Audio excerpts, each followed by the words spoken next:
Salam semuanya, kita bersyukur kepada Tuhan pada hari ini karena Dia sangat baik, sangat luar biasa. Saya percaya kita mengalami lawatan Tuhan, perlindungan Tuhan sepanjang hari-hari yang berlalu. Yang percaya katakan amin. Nah saudara, dalam 2 bulan yang lalu kita sudah hadir dan tinggal bertumbuh di dalam connect group ataupun sel dimanapun kita berada. Saya percaya kita sudah berhubung rapat, kita sudah mengenali di antara satu dengan yang lain. Saya percaya engkau selalu mendoakan, menguatkan, membangun dan memerlukan di antara satu dengan yang lain. Nah, masuk kepada bulan yang baru ini saudara, kita masuk ke tahap yang baru lagi.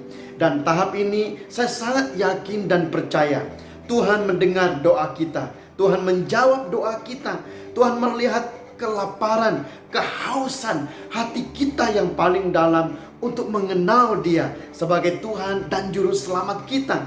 Nah justru itu saudara, saya percaya Anda mengalami satu hubungan yang rapat, yang intim, dan semakin hari semakin kuat di dalam Tuhan. Nah untuk itu saudara, pada bulan ini kita akan masuk ke level yang baru, di mana Anda akan diangkat, akan diurapi oleh Tuhan dengan lipat kali ganda lagi saudara, untuk memuridkan orang lain, untuk mengembalai orang lain, untuk memimpin orang lain. Mungkin engkau berkata, saya masih tidak mampu. Saudaraku ini kasih oleh Tuhan, semua kita mengalami perasaan yang sama. Tetapi pada hari ini, mari kita belajar mulai daripada saat ini, yaitu transformasi pemuridan, di mana Tuhan Yesus mengubah 12 orang muridnya saudara, orang yang sangat biasa, orang yang tidak dipandang, orang yang tidak ada apa-apa saudara. Tapi lewat dalam firman Tuhan kita belajar, wow, orang yang biasa-biasa ini mengalami penerobosan dan transformasi daripada Tuhan. Kenapa saudara? Yang pertama, mereka siap mengikut Yesus, belajar daripada Yesus, bergaul dengan Yesus, mengalami segala pelajaran yang diberikan oleh Yesus, dan seterusnya memberikan diri mereka diproses oleh Tuhan. Nah mari kita lihat di dalam Matius 10 ayat yang kelima berkata demikian.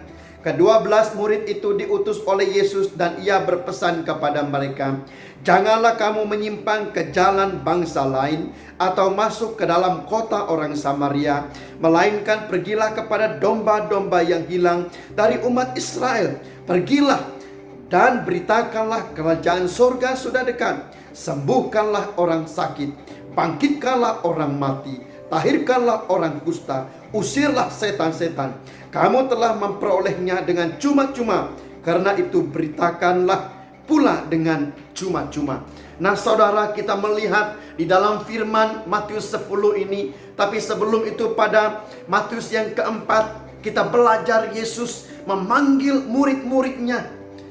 Dalam ayat yang ke-19 dia memanggil beberapa muridnya saudara. Mereka meninggalkan jala mereka, mereka meninggalkan perahu dan keluarga mereka.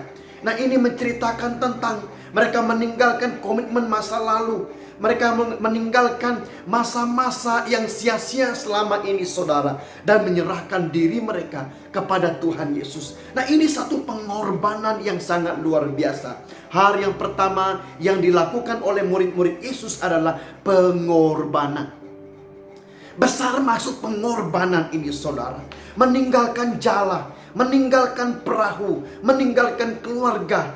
Ini menceritakan tentang meninggalkan tempat ketergantungan selama ini. Bukan meninggalkan secara daging saudara, yaitu keluarganya. Tetapi apa yang dilakukan pada saat ini adalah meninggalkan hal-hal yang mengambil bagian di dalam kehidupan mereka, supaya mereka fokus. Supaya mereka fokus untuk mengikuti Yesus.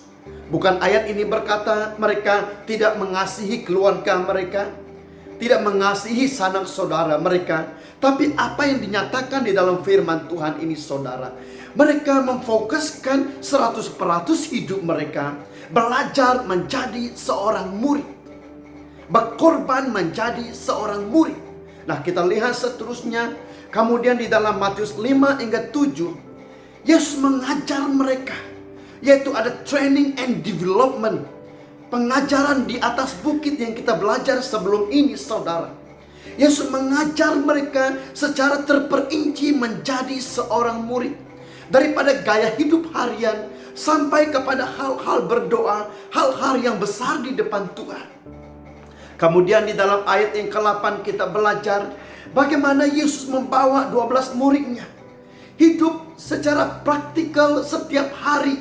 Bagaimana menyembuhkan orang sakit, bagaimana mendoakan orang, bagaimana berhadapan dengan setan-setan, dengan roh-roh jahat, bagaimana melawan tentangan, bagaimana melawan dengan orang-orang yang tidak sependapat, dan bagaimana melayani dengan belas kasihan daripada Tuhan. Nah, kembali kita kepada Matius yang ke-10 tadi. Setelah Yesus train dan muridkan mereka, Yesus mengutus mereka di dalam ayat ini, saudara. Kalau kita membaca di dalam ayat yang pertama dan yang kedua, Yesus memanggil mereka dan memberikan mereka kuasa untuk menyembuhkan sakit penyakit dan melenyapkan segala perbuatan-perbuatan si jahat, mengusir kuasa-kuasa setan, saudara. Nah, pada hari ini, dalam transformasi pemuridan yang kita laksanakan mulai daripada bulan ini, saudara, kita akan mengutus setiap pribadi Anda pada saat ini, saudara, ke setiap tempat di mana Tuhan percayakan kita. Dalam dunia marketplace, dalam pekerjaan, dalam pelajaran kita, dimanapun kita berada pada saat ini. Paradigma seorang pemurid Yesus, saudara, pada zaman waktu krisis ini, ramai orang akan datang kembali ke dalam kerajaan Allah. Dan kita percaya mulai hari ini, Anda digunakan oleh Tuhan dengan luar biasa untuk mengerjakan perbuatan-perbuatan yang dahsyat di depan Tuhan. Hal yang pertama yang dilakukan dalam bab yang ke-10 ini adalah Tuhan memanggil 12 muridnya secara khusus dengan nama mereka dan panggilan mereka. Pada hari ini, saudara, setiap Anda yang ada di tempat ini, seorang pemenang, seorang pemimpin, seorang pelopor, seorang pemurid daripada Kristus, Anda dipanggil secara khusus. Panggilan yang khusus, pengurapan yang khusus, authority yang khusus daripada Tuhan. Apa yang Anda lakukan mulai hari ini, saudara? Menggunakan semua kuasa, authority, mandat, assignment yang daripada Tuhan pada hari ini, saudara. Pergi dan beritakan. Maksudnya di sini, saudara, dalam ayat yang ke-7, pergi ke dunia marketplace, pergi ke tempat pekerjaan kita, dimanapun kita berada pada saat ini, saudara. Di sana ada kuasa Tuhan bekerja. Di sana ada roh Allah bekerja untuk memberitakan apa? Memberitakan kebenaran daripada perkataanmu, daripada gaya hidupmu, daripada dorongan hatimu, daripada apa yang kau lakukan kepada orang lain, saudara. Itu merupakan perbuatan memberitakan. Saya percaya pada hari ini, saudara, engkau akan dipakai oleh Tuhan dengan sesungguhnya mulai hari ini. Dengan keterbatasan kita sebagai manusia, saudara, di sana adalah kuasa Tuhan berkarya. Kuasa Tuhan menguasai kita untuk melakukan pekerjaan Tuhan. Kemudian ayat yang ke-8, apa yang dilakukan, saudara? Yang pertama, supaya terjadi kesembuhan. Saya percaya dalam ayat ini bukan saja kesembuhan kesakitan, tetapi kesembuhan di dalam jiwa, emosi, tekanan, sikap mau membunuh diri, kesembuhan ekonomi, kesembuhan di mana orang itu putus asa. Segala apa yang terjadi di bumi pada saat ini, saudara, terjadi banyak jenis sakit penyakit. Pada hari ini, di dalam dirimu ada vaksin daripada Tuhan.